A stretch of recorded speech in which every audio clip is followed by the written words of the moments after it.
చీమల పేరెత్తగానే మనకు చక్కని పద్యం ఒకటి గుర్తుకొస్తుంది కదూ. అదేం పద్యం అని దిక్కులు చూడకండి. బలవంతుడు నాకేమని పలువురితో నిగ్రహించి పలుకుటమేలా బలవంతమైన సర్పము చలి చీమల చేత చిక్కి చావది సుమతి అని పద్యం ఉంది కదా.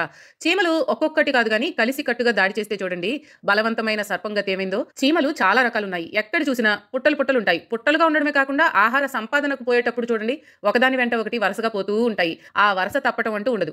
అలా వెళ్లే చీమల బారుల్ని చూస్తుంటే యుద్ధానికి వెళ్లే సైనికుల బారులు జ్ఞాపకం వస్తూ ఉంటుంది కదా. ఇలా చీమలన్నీ విడిపోకుండా ఒకే వరుసలో ఎలా వెళ్ళగలుగుతున్నాయబ్బా అనేదే ఈ వీడియోలో మనం తెలుసుకుంటున్నాం. కీటకాలలో వార్తా ప్రసారం ఉంది కదా, అది ఒక విధమైన రసాయనాలతో జరుగుతూ ఉంటుంది. మనమేమో మాట్లాడుకుంటాం, మరి కీటకాలకి ఉండే కమ్యూనికేషన్ ఇలా ఉంటుంది. కొన్ని రకాల ఆడకీటకాలు మగవాటిని ఆకర్షించడానికి ఒక విధమైన గంధాన్ని విడుదల చేస్తాయి. ఆహార సంపాదనకు, ఆహారం నిల్వలను కనిపెట్టడానికి ఈ రసాయనిక సంకేతాలు ఉపయోగపడతాయి. చీమలు ఆహార సంపాదనకు పోతూ ఉంటాయి. అప్పుడు తమ అధోహనువులో ఉన్న గ్రంథుల నుండి ఒక విధమైన స్రావకాన్ని స్రవిస్తాయి. అది భూమి మీద స్రవిస్తుంది. ఆ స్రావంలో ఒక విధమైన సుగంధం ఉంటుంది. అది ఇతర చీమలకు మార్గదర్శకంగా ఉంటుంది. అంటే ఒక పాత్ ని క్రియేట్ చేస్తుంది. ఆ సుగంధం లేక పెర్ఫ్యూమ్ యొక్క కాలపరిమితి కొద్దిసేపే ఉంటుంది. చీమలు ఒకదాని వెంట ఒకటి వస్తూ ఉంటాయి. ఆ ఒక్కొక్కటి ఇలా స్రావకాన్ని స్రవిస్తూ పోతూ ఉంటుంది. అంటే ప్రతి చీమ కూడా ఆ సుగంధాన్ని స్రవిస్తూ పోతూ ఉంటుంది. అందువల్లనే చీమలు బారుగా పోగలుగుతూ ఉంటాయి. అంటే ఒక లైన్ లో వెళ్ళిపోతూ ఉంటాయన్నమాట.